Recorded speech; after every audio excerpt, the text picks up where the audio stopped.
Et là, on a tous bien préparé la saison, donc maintenant on attend. Voilà. Donc dernier entraînement à la course de demain. C'est prêt. C'est tout bon. Ouais. C'est l'occasion de se mettre en mode de week-end de course. C'est une simple répétition, hein, comme je vous l'avais dit au début du stage. Je pense que là, dès demain, c'est l'occasion de se mettre un peu plus dans un schéma un peu différent. Je suis convaincu de votre envie, hein, après 6 mois d'attente. Des sapins à perte de vue. Sujuen, Norvège. Depuis 6 ans, la France met un point final à sa préparation ici. Mais cette fois, quelque chose a changé. Après un hiver raté, Martin Fourcade n'est plus celui qui domine la discipline.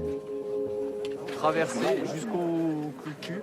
Et après, la récup est plus longue, mais tu fais 3 fois ça. Il n'y a plus un seul leader, mais plusieurs. Le collectif bleu n'a jamais été aussi fort. 4 Français parmi les 12 premiers de la dernière Coupe du Monde, du jamais vu. Quentin Fillon-Maillet, Simon Détieux et Antonin Guigona se sont arrimés à la fusée Fourcade.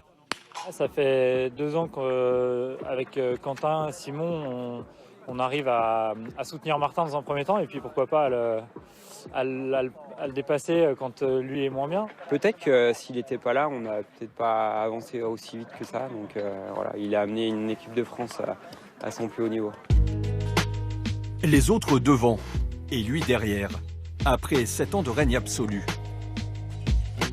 2 victoires en Coupe du Monde l'an dernier, son pire total depuis 2009. Le jeune trentenaire a poussé son corps trop loin, trop longtemps.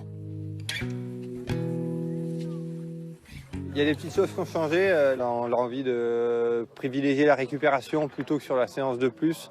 Voilà, moi j'ai vraiment essayé en tout cas avec Vincent d'axer ma préparation là-dessus. On a fait gaffe à tous les détails, on a fait gaffe à pas en rajouter, à pas surcharger l'athlète, on va dire.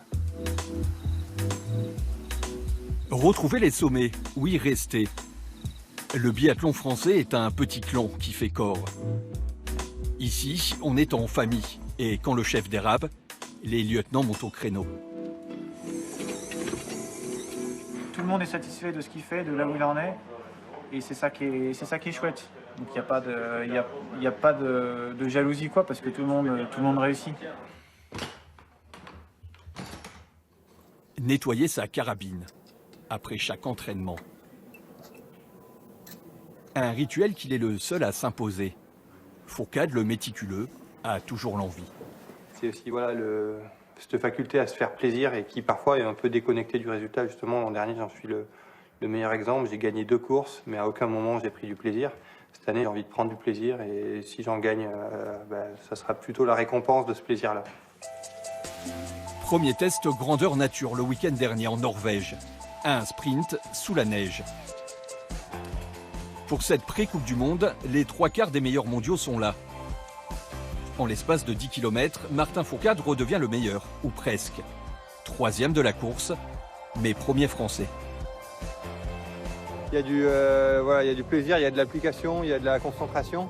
Et c'est vrai que c'était un athlète que j'ai pas beaucoup vu l'hiver dernier, donc j'étais content de me retrouver un peu comme ça aujourd'hui. Le lendemain, les Bleus font 1 et 2 de la mass start. Fourcade devant Guigona. Le patron est de retour, la relève, elle, est déjà prête.